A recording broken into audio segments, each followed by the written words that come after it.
Bismillahirrahmanirrahim. Assalamualaikum warahmatullahi wabarakatuh.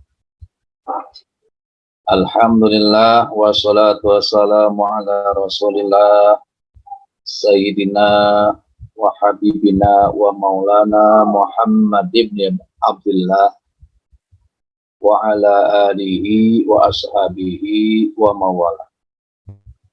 Wala hawla wala quwwata illa billah. Ilahi anta maksudi wa ridhoka matlubi a'tini mahabbataka wa ma'rifatak.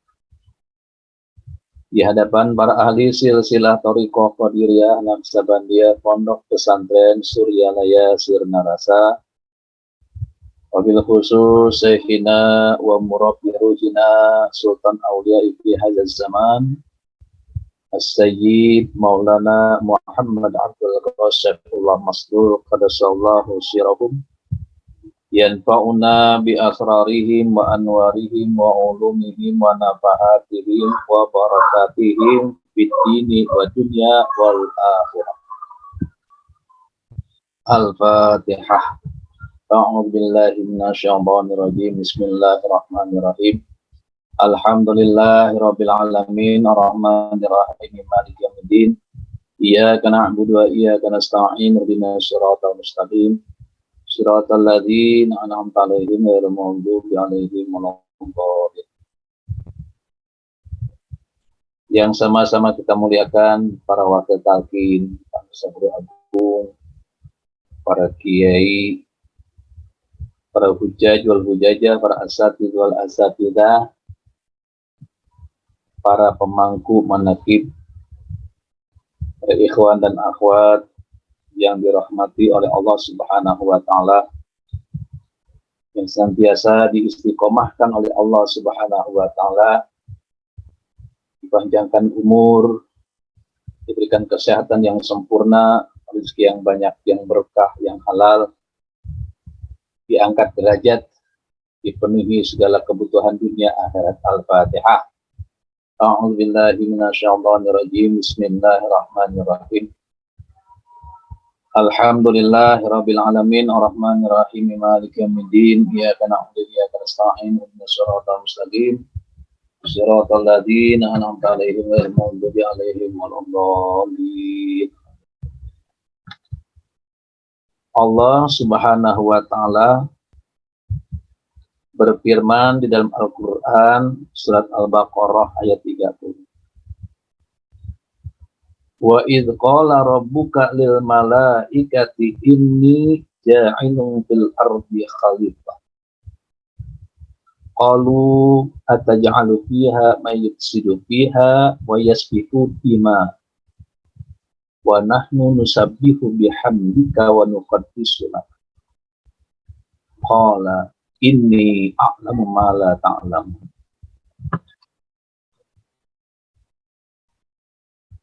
Di dalam kitab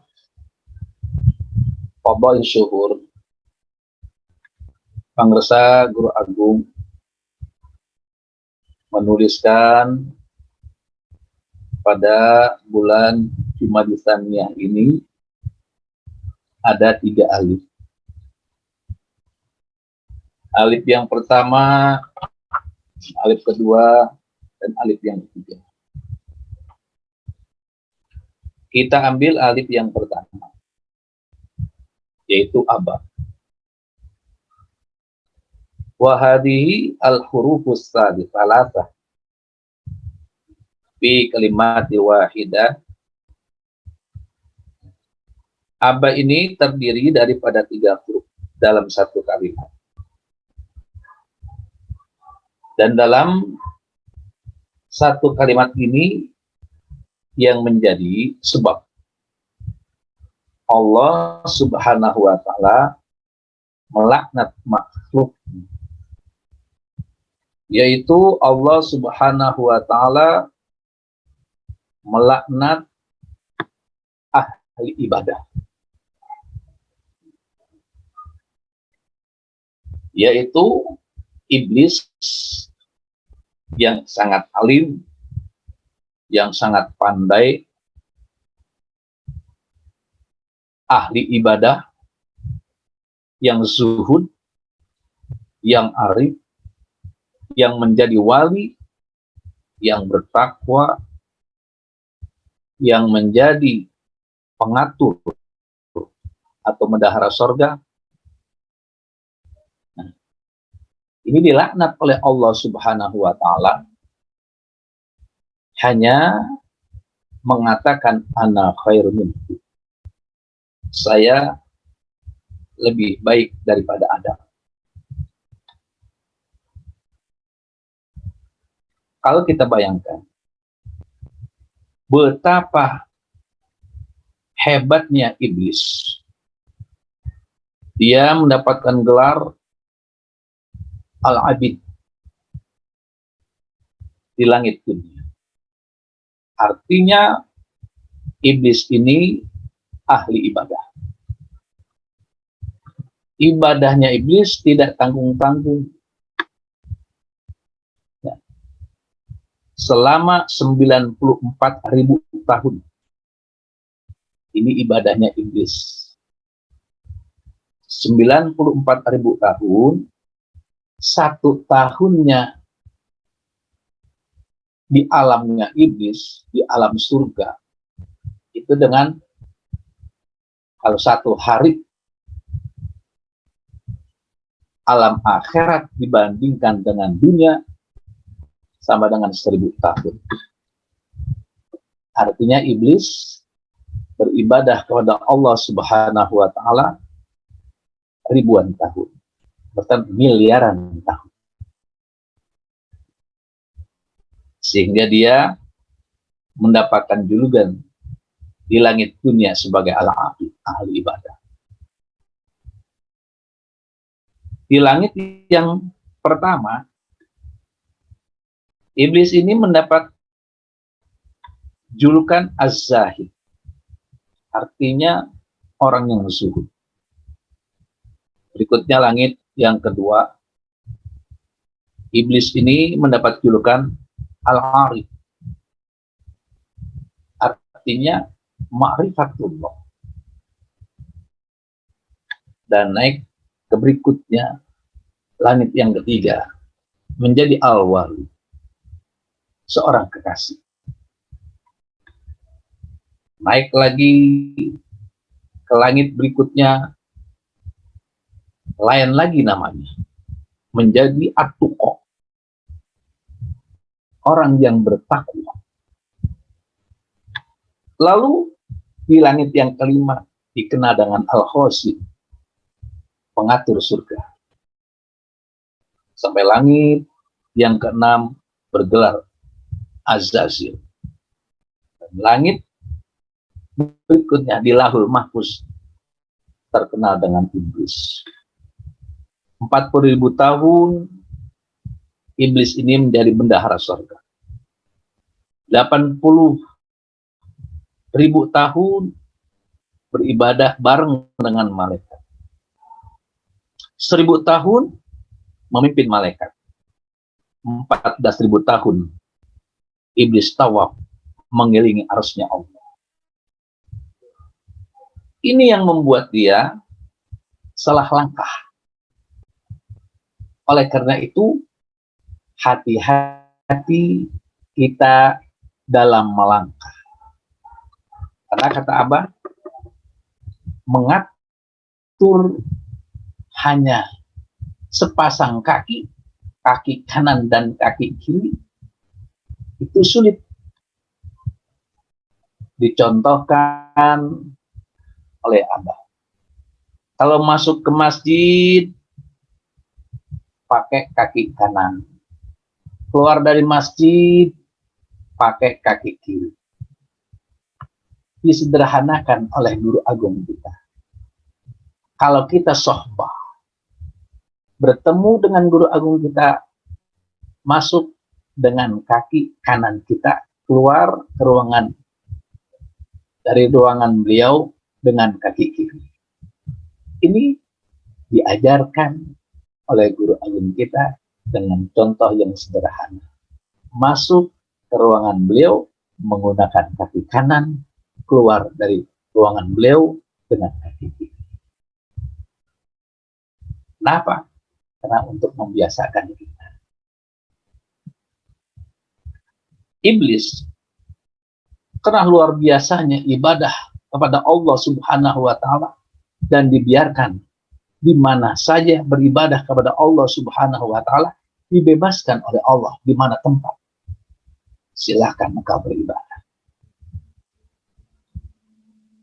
Tapi akhirnya wa ghafilun min akibati amri. Dia lalai.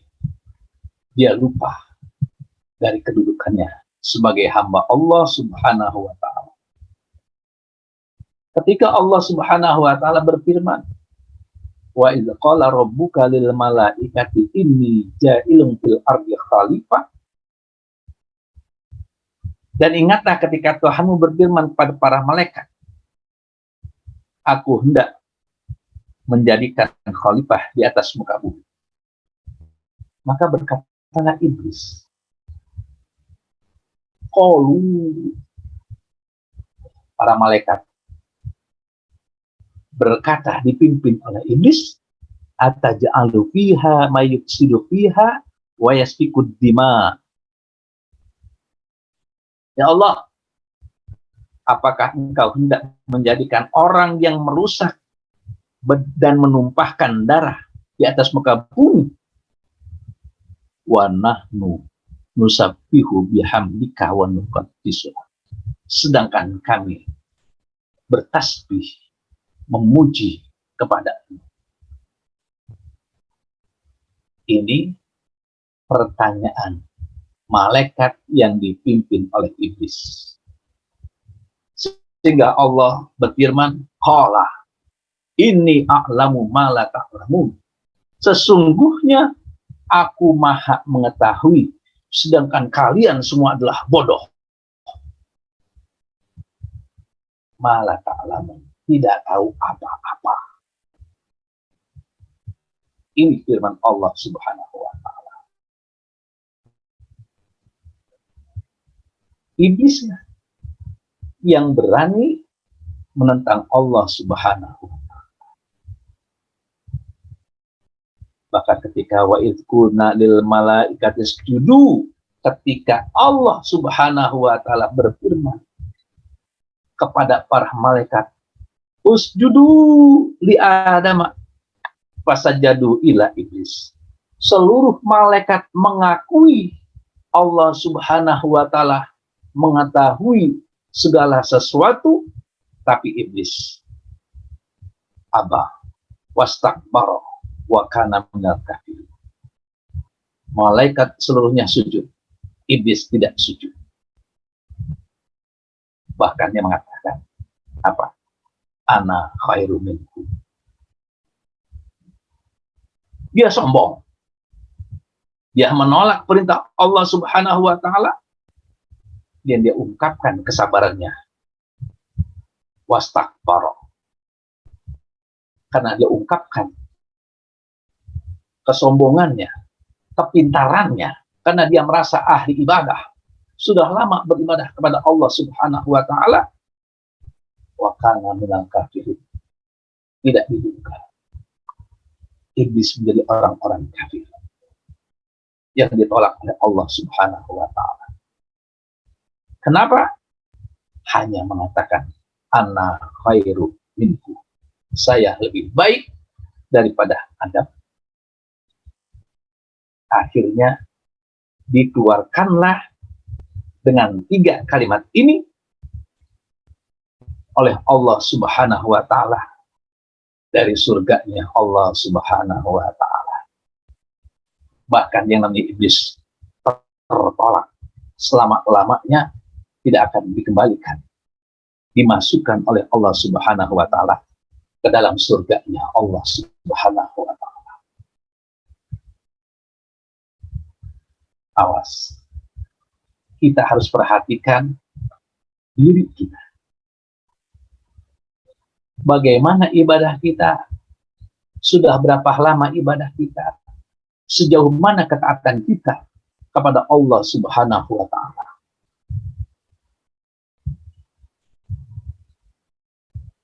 Syekh Abdul Wahab Asy'arani radhiyallahu anhu berkata, "Wa min sya'nil murid alla yaqula li syaikhihi lima."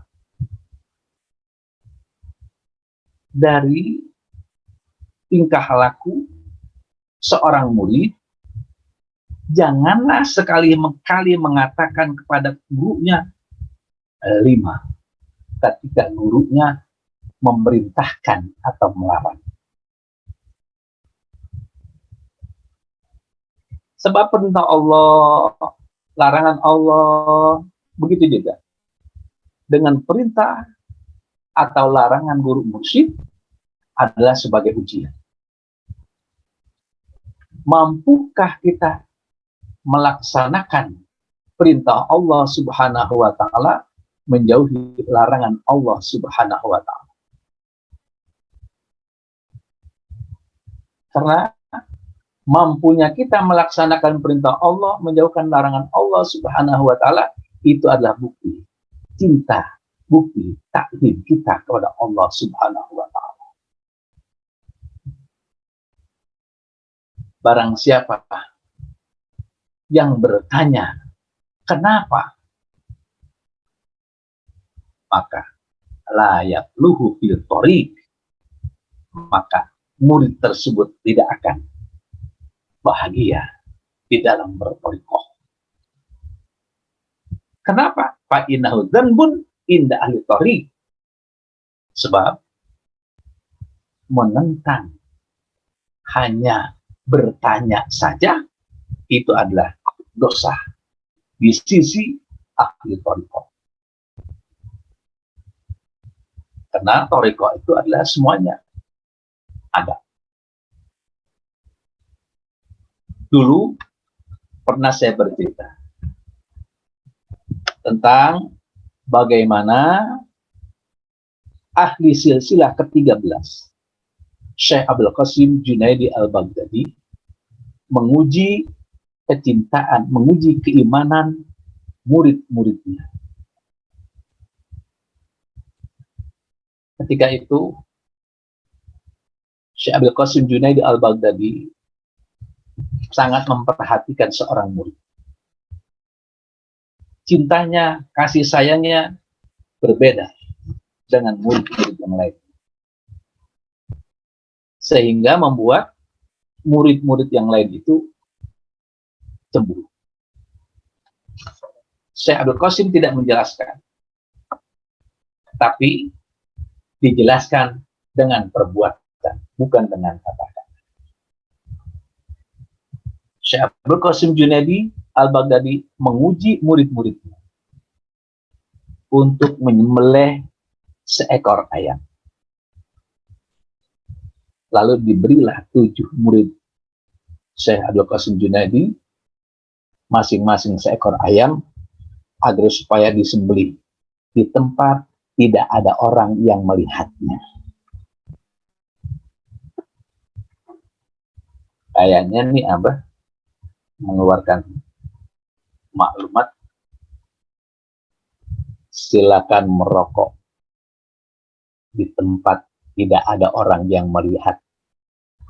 Senada dengan ujian Syekh Abdul Qasim Junaidi Al-Baghdadi kepada murid-murid. Akhirnya murid-murid Syekh Abdul Qasim Junaidi Al-Baghdadi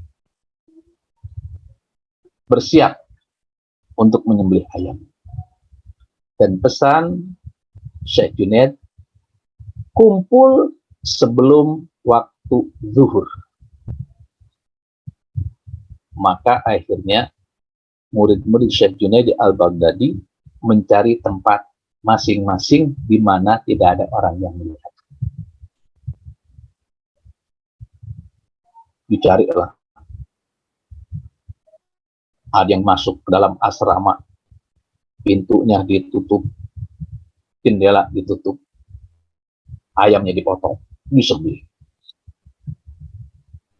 Ada lagi yang mencari tempat di pinggir sungai. Tengok kanan, tengok kiri, tidak ada orang, disembelih. Ada lagi yang kurang yakin. Masuk ke tengah hutan, tempat sepi, sunyi. Perkiraan dia tidak ada orang yang melihatnya. Disembelih. Ada lagi yang lari ke dalam gua yang gelap. Karena kalau terang masih ada yang melihat. Ini ke tempat yang gelap, tidak ada cahaya. Masuk ke dalam gua, disembelih. Ada lagi yang lari ke atas gunung. Akhirnya tuh tengok kanan, tengok kiri, didengarkan tidak ada suara orang, dilihat tidak ada orang, dipotong, dihantam. Terus sampai berakhir. Seluruh murid Syekh Junaid telah berhasil menyembelih ayam yang menurut perkiraan mereka tidak ada orang yang melihat. Kumpullah mereka di depan surau. Syekh Junaid sudah menunggu. Tapi yang satu belum datang.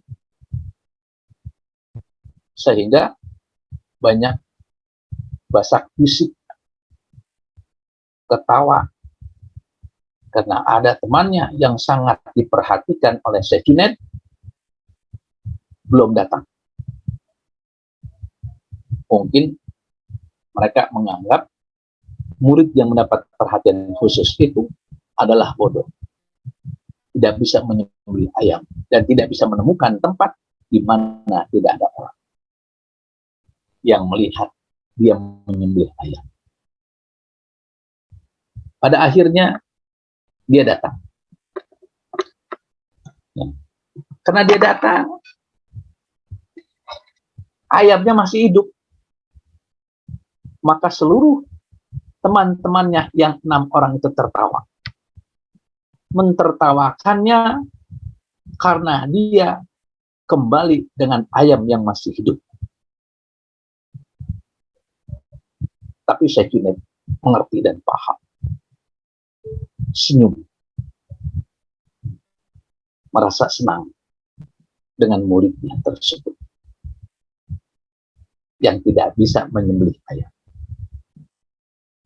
Maka Syekh Junaid kemudian bertanya kepada muridnya satu persatu, di mana dan bagaimana mereka sembelih ayam-ayam tersebut. Masing-masing menjelaskan, ada yang disembelih di kamar pondok dengan pintu dan jendela ditutup. Ada yang bercerita menyembelihnya di pinggir sungai, tidak ada orang, di dalam gua, di tengah hutan, di atas gunung, dan sebagainya. Tapi yang satu ditanya, kenapa engkau tidak sembelih ayam? Maafkan saya Tuhan, saya tidak sanggup untuk menyembelih ayam ini. Karena dimanapun saya berada,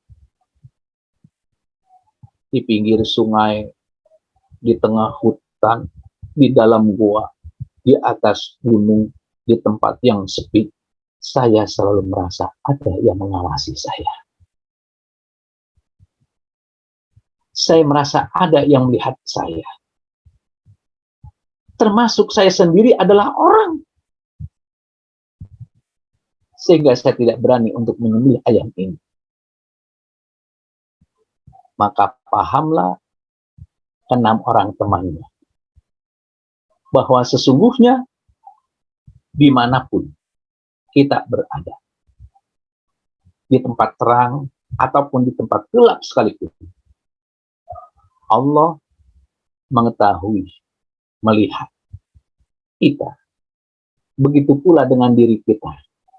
Karena sebagai manusia kita mengetahui apa yang kita kerjakan. Dan bahkan kita pun sebagai diri manusia mengetahui apa yang ada di dalam kalbu kita, yang ada di dalam hati kita. Kita berzikir atau tidak berzikir kepada Allah Subhanahu wa Ta'ala, di dalam hati kita yang tahu bukan orang, tapi yang tahu adalah diri kita sendiri. Zikir khafi yang tahu antara kita dan Allah Subhanahu wa Ta'ala saja. Zikir khafi tidak bisa diketahui oleh orang lain. Karena zikir khafi adalah rahasia antara seorang hamba Allah kepada Tuhan. Maka ini ya kehebatan dari murid Syekh Junaid Al-Baghdadi yang mengamalkan zikir khafi. Sedangkan iblis mengatakan ana khair minhu, saya lebih baik daripada Adam. Kenapa? Sebab yang namanya iblis tidak sanggup untuk menembus kalbunya Nabi Adam. Sehingga iblis terhijab.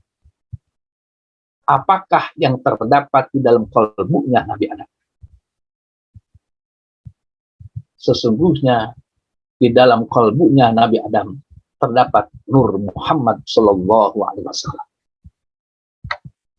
Karena hatinya selalu berzikir, selalu menyebut Allah. Nama Allah yang selalu disebut dan kalbunya Nabi Adam. Berkat apa? Berkat Nur Muhammad Sallallahu Alaihi Wasallam. Iblis diciptakan oleh Allah Subhanahu Wa Taala, meskipun ahli ibadah, tapi pada hakikatnya iblis diciptakan oleh Allah Subhanahu wa Ta'ala meskipun ahli ibadah, karena kesombongannya, merasa dirinya lebih mulia, merasa dirinya banyak ibadahnya kepada Allah, merasa dirinya paling lama beribadah kepada Allah Subhanahu wa Ta'ala, maka akan diusir dari rahmatnya Allah Subhanahu wa Ta'ala. Oleh karena itu, kita hanya sebagai manusia, umat dari baginda Nabi besar Muhammad Sallallahu Alaihi Wasallam, murid dari guru agung kita Syekh Maulana Muhammad Amin Bersabul Maslul, jangan merasa sombong dengan apa yang kita miliki. Kita bangga terhadap ilmu kita. Kita bangga terhadap zikir kita. Kita bangga terhadap ibadah kita. Kalau kita bangga terhadap diri kita, bangga terhadap zikir kita, bangga terhadap ibadah kita, maka sesungguhnya kebanggaan kita sama dengan kebanggaannya iblis. Na'udzubillah min dzalik. Karena sesungguhnya hati kita, kalbu kita, tanpa talqin, tanpa bimbingan dari guru mursyid, tanpa karamah dan berkah dari guru mursyid kita, tidak mungkin kita akan sanggup untuk berzikir kepada Allah Subhanahu wa Ta'ala. Karena sesungguhnya kita ini bisa berzikir, bisa beribadah kepada Allah Subhanahu wa Ta'ala karena rahmatnya Allah Subhanahu wa Ta'ala yang diberikan kepada guru mursyid kita, sehingga kita dapat tertuntun, terbimbing, dihantarkan oleh guru mursyid kita ke hadrat Allah Subhanahu wa Ta'ala. Tanpa guru mursyid kita tidak akan bisa apa-apa. Tanpa dari guru mursyid, maka kita semuanya akan menjadi pengikut-pengikut iblis. Na'udzubillah min dzalik. Beruntung kita yang mendapatkan bimbingan dari guru mursyid.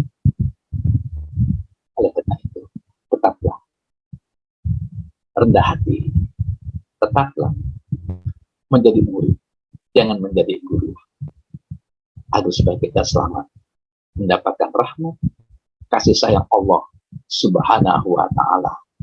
Seseorang hamba masuk ke dalam surga bukan karena amal ibadahnya, bukan karena hartanya, bukan karena kedudukannya, tapi karena rahmatnya Allah Subhanahu wa Ta'ala.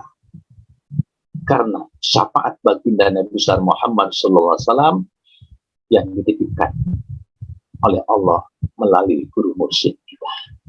Ini saja yang dapat saya sampaikan. Mudah-mudahan ada manfaatnya, khususnya untuk diri saya pribadi dan keluarga, umumnya para ikhwan dan akhwat sekalian yang dirahmati oleh Allah Subhanahu wa Ta'ala, baik yang ada di Indonesia maupun yang ada di luar negeri.